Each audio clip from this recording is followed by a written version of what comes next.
I thank our witnesses for being here today.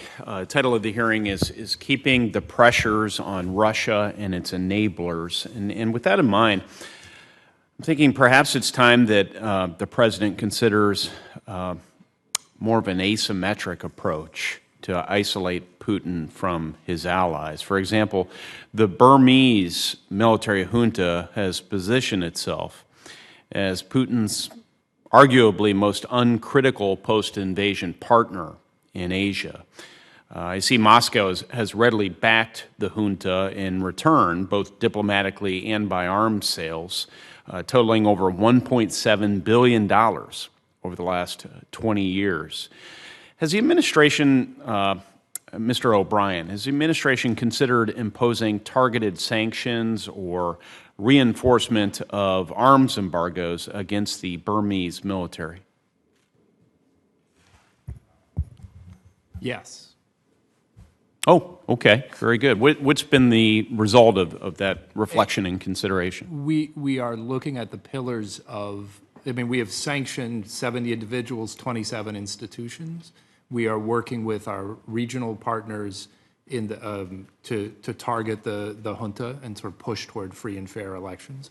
To leverage the ASEAN Yes. relationships in particular. And trying to, as with the Russia sanctions directly, we need to make sure our partners have some options that increases their leverage. And we're looking at the pillars of support of the regime. We've sanctioned Rostec, as the ranking member noted, and that's a major partner in Burma. We'll look to see what more we need to do there as well. Very good. Is among the menu of options you visited, have you looked at some of the traditional sanctions or trade measures like revoking access to EU trade preference? That might be among the menu of options. What do you think about that one?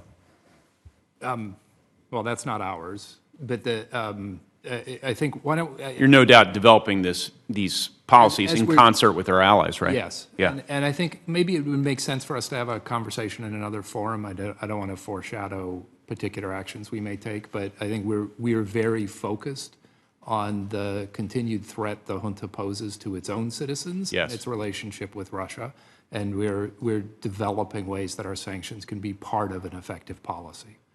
All right. So maybe we can. I'm happy to come up and talk more over the next weeks if you'd like. That would be great, and I'll look forward to doing that. I represent a sizable Burmese American population, so that's in part my interest in this topic. So part of the engagement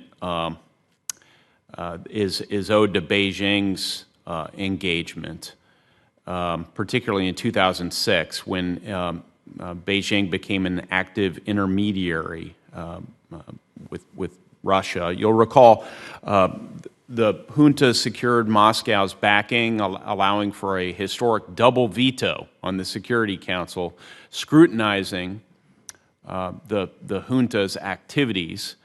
This all comes despite the regime's historic reluctance and suspicion in dealing with China.